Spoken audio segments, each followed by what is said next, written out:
How's it going? I'm Andrew with Investors Hub, and today we're going to be talking with Billy Duberstein.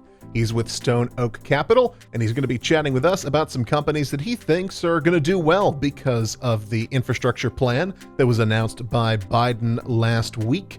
Primary focus of this particular interview is going to be on the semiconductor space and some companies that are related to semiconductors that you might not know about. He also shares some companies in some other sectors as well. And if you like the video, be sure to share it with your investing friends, however you share your videos, social media, email, text message, whatever. And yeah, let's hear from Billy.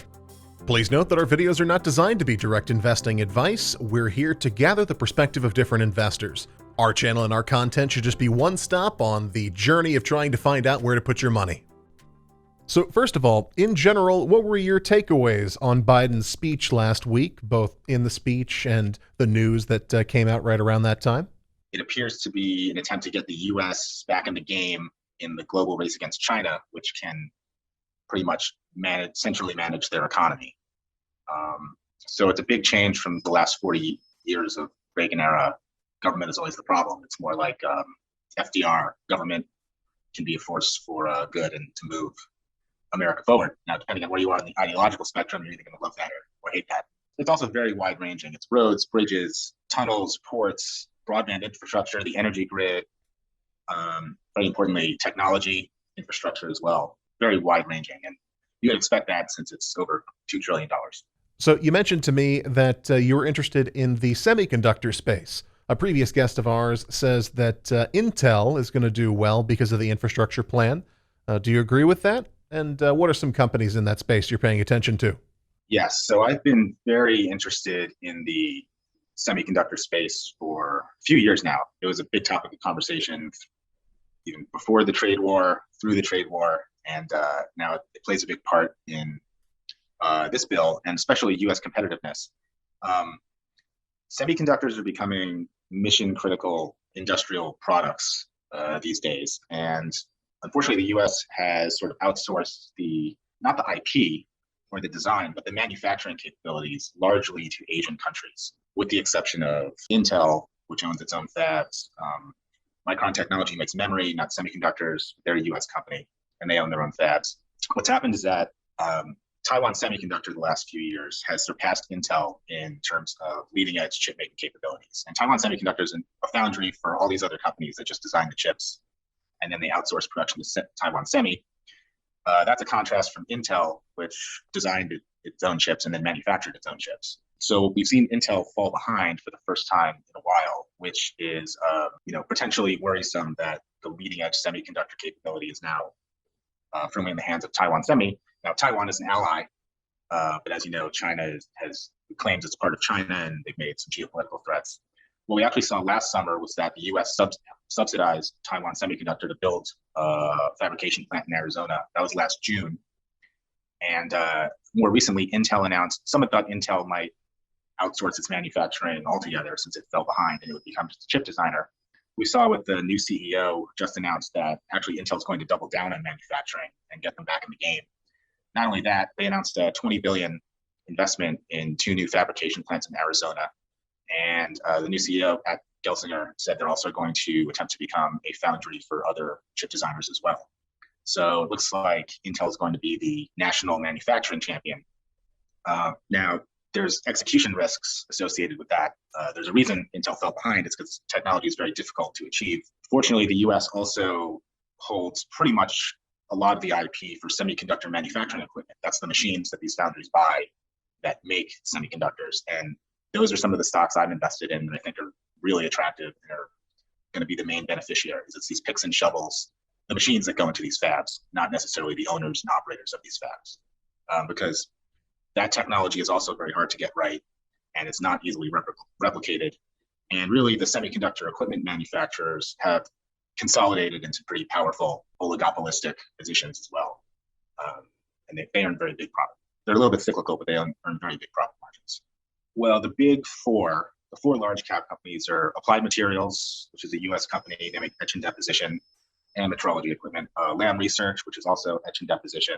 KLA Corporation, or KLA 10 Core, they used to be called. They make metrology and inspection systems.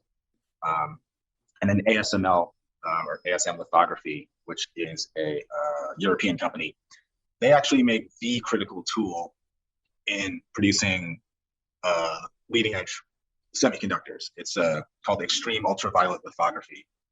And it's a technology that was 20 years in development and only ASML has.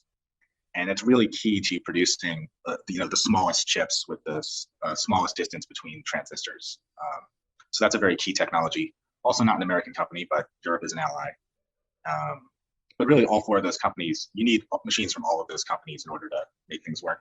There's also a few smaller companies in the space, Onto Innovation and Kulik and Sofa, which makes back-end wafer fabrication equipment. There's hundreds of steps. It's very capital intensive to make leading edge semiconductors these days. And so there's going to be sales for all of these companies and profits to go around. As you mentioned earlier, in Biden's speech, he mentions internet infrastructure as well. What companies do you think are going to get those contracts? It was interesting. Yeah, there's $100 billion set aside for basically getting high-speed broadband to 100% of the country. This is mostly geared towards rural and underprivileged areas where the big telecom, it's not profitable for the big telecoms to go. And the government has subsidized some of those build-outs in the past. In reading this bill, it looks like the government's going to target either locally government-owned or independent internet service providers, not actually the big broadband providers you'll find in the stock market. That was the language that they put forward, so we'll see what happens with that. And then, of course, there's how you get the internet to all these places. Do you lay fiber optic cable? Do you do aerial broadband? So there's a way to shoot high-speed broadband over radio waves.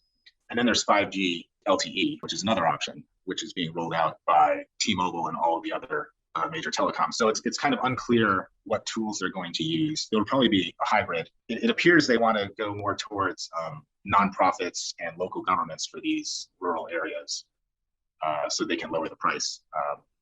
But we'll see what comes of it.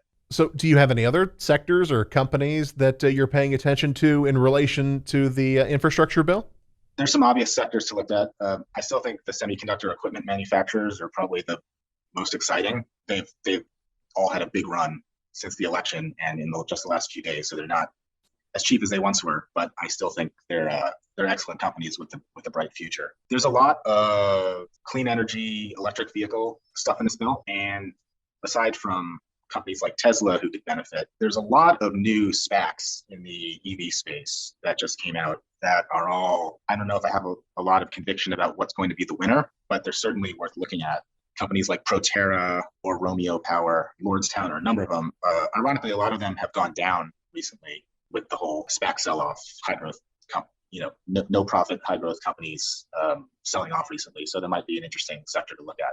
Do you have holdings in any of the companies mentioned and any disclosures or anything? Yes. So Stone Oak has positions, Stone Oak or I personally have positions in basically all of the semiconductor equipment manufacturers I mentioned. Applied Materials, Lam Research, ASML, KLA Corporation, Onto Innovation, Kulik and Sofa, and I think I mentioned Romeo Power as well. I also have that, and also T-Mobile, which I think I touched off. So I either own Stone Oak, the fund, or me personally, I own shares in all of those companies.